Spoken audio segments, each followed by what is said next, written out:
Hello my peeps! Welcome to yet another video where I take you to all of the amazing new food and drink places here in Edinburgh. Today, if everything goes well, I'm gonna take you to 7 or 8 spots. We're gonna do burgers, we're gonna do Korean, we're gonna do coffee. I've decided that this video is gonna start with a little quest. If you've been on any sort of social media or read any sort of online news outlets about what's happening in Edinburgh, you probably know that we have a new bakery. It's called Lennon, and it became like this overnight sensation. We got up super early today so we can be there in the queue before opening time, and at the point, like 10 minutes before their opening time, there was already maybe, I don't know, 40 people, pretty dramatic. So yeah, we spent about 40 minutes in the queue and we got some pastries, so hopefully they are worth it. Watch this channel for the honest review of these pastries.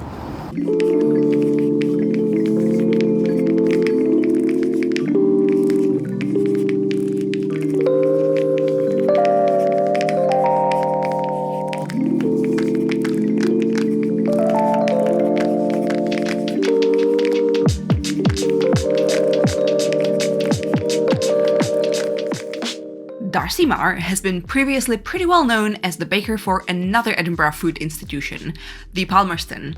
This is her first solo store, and the queues are showing no signs of shrinking so far.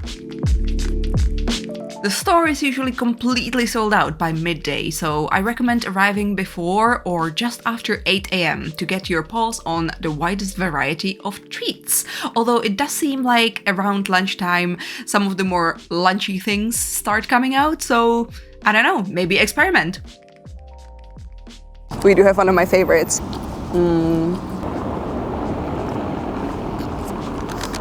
Fun fact, my grandma was a lizard. My favorite was possibly this brioche bun with custard and cherries and buttery crumble on top. It has really awakened the Czech sleeper agent in me, as it tasted like a very fancy collage. Next up, the cardamom bun. Soft, sticky, extremely aromatic. The smell of the spices will sneakily permeate into any other pastry you buy together with this little beast, so if someone you're buying a pastry for does not like cardamom, keep that in mind. Now, pan au croissant, just like the one you can get at the Palmerston, this bad boy is crispy on the outside, chewy on the inside, and the raisins are juicy and plentiful. And last but not least, the iconic croissant. The cultured butter gives it a specific aroma, which I might almost describe as like a bit meaty. I know that sounds weird, but if you get one, you will know what I mean. The flavor itself is simply buttery and quite mild. They also do coffee, but I would recommend, maybe for the sake of time and for the sake of time of everyone else in the queue, maybe get coffee somewhere else. On the same street as Lennon, you will find Fortitude Coffee, where we got our coffee. It is a local, nice, small coffee shop that has 3 locations. And yeah, that is what we did. And if you don't have the time, or perhaps even the mood, to stand in a queue for 40 minutes to get a delicious bake, here are some other tips for newly opened cafes in Edinburgh.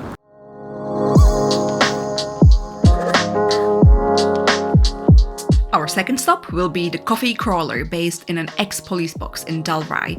It is conveniently placed right next to the tunnel leading over to Fountain Bridge, so especially handy for all of you commuters and gym goers.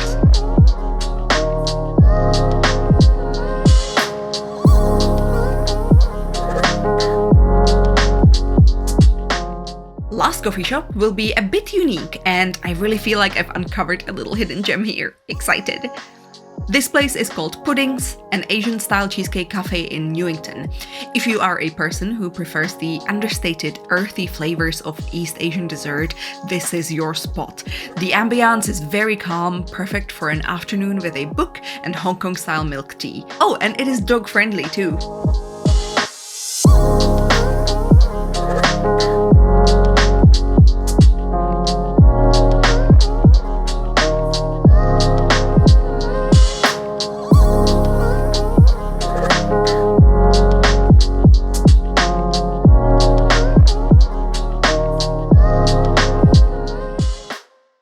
we made it to Portobello, Edinburgh's most beautiful beach. And I know that some of the locals here would fight me on that, but I genuinely think this is a great spot to visit, especially if you're looking for something to eat. And we have visited for this specific video because there is not one but two new places around the Portobello High Street, which is already full of great places to grab a snack or something to eat at the beach. But yeah, two brand new ones. Let's visit them and let's start with amazing Greek takeaway.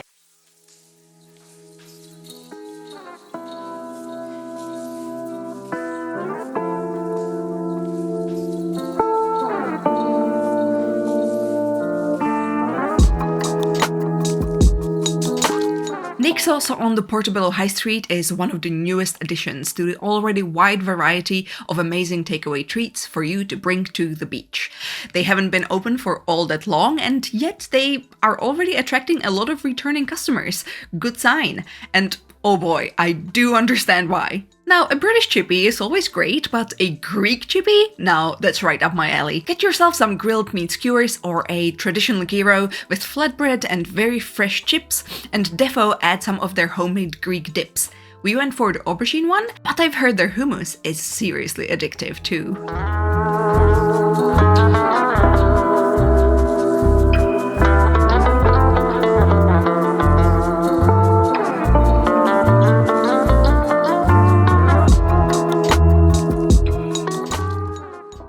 If you're only passing through Porty during the day and don't feel like getting the full-blown buzz of coffee, stop by Matcha Mind, Edinburgh's newest matcha bar. You can swap matcha for chai or turmeric, or get a healthy treat for your Porty explorations.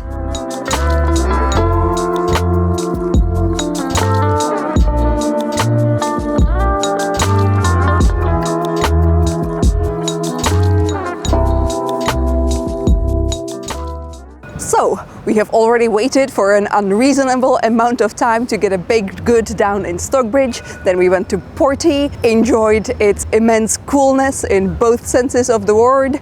And now we are back in Newtown because I thought it would be a good time to talk about places where you can actually sit down and have a dinner and maybe a little pint. But just a warning, most of these pints will be about $6.50, so yeah. It wasn't our plan at all to shoot all of these in this one area, but it just kind of happened. I don't know, we have no control over this. So anyway, it might be handy for you if you're in the area and you can somehow manage to have 3 dinners in a row. This is your moment. Let's have the foods.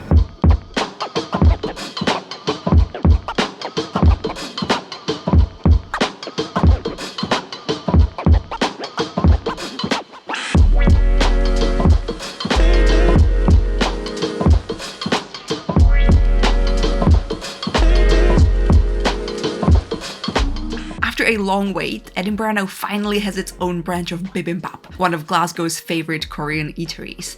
We popped in on their second day post-opening, so they were very apologetic about the limited menu, but honestly, I still felt like I had a hard time making decisions. Everything just sounded so delicious. And I was so pleasantly surprised. I am a gimbap gal, so I love that this Korean rice roll is on the menu in several iterations. We also had to have the bibimbap, obviously, which was also a hit. And perhaps my fave, the seafood scallion pancake or haemul pajon.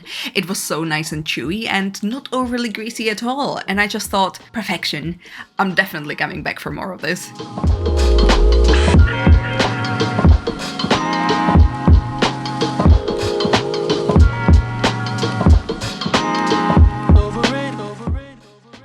Fat Hippo has opened on George Street last month, and we went here for Simon's birthday as the birthday boy wanted a good juicy burger, and these guys seemed like they would deliver. And boy, did they!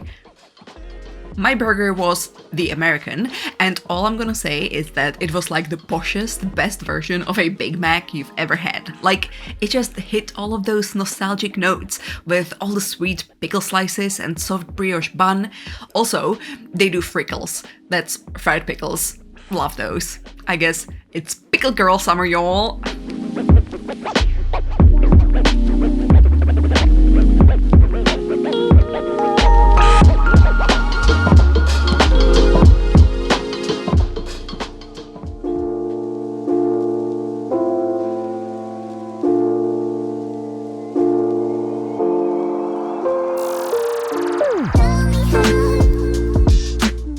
And our last stop shall be the Botanist.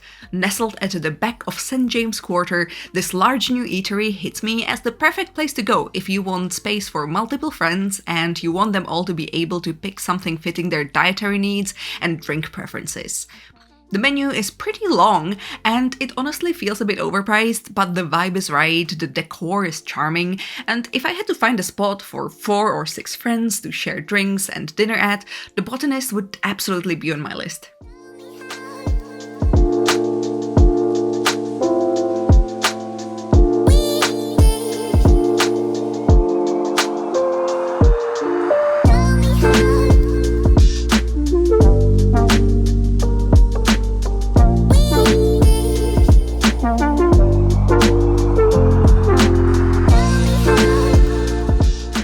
Success! We made it to all 8 of the places that I put on my list. Simon is now looking at me like we need to reshoot this, but no, we don't. Anyway, I am impressed with ourselves about just how much food and how much money we were able to spend on all these tasty nights out for you. First, of course. So now, in return, you have to tell us in the comment section which one of these places seemed the most like you would super enjoy it, and if you've already been to any of them, and if you didn't like any of these, if none of these really tickled your fancy, what is your kind of dream new opening in Edinburgh? What is the place that you're really missing here? Because for me, it would probably be a Japanese curry house. That would be my dream new place to open in Edinburgh. We are always looking for new places to share with you, so if you've noticed anything that's about to open, also let us know in the comments below, or send me a message on Instagram, either on KakiBot or KakiBlog. KakiBot is mostly where I do illustrations, and KakiBlog is more where I share my life in Edinburgh. So yeah, well, why not both? I think they're both great. You can also visit my Etsy shop, where if you buy one of the pins that I make, you will support this channel. Yay! Okay, that is it from me. I'm now gonna go home and do a whole bunch of digesting. Okay, I shall see you soon. Bye bye. Clickety clackety.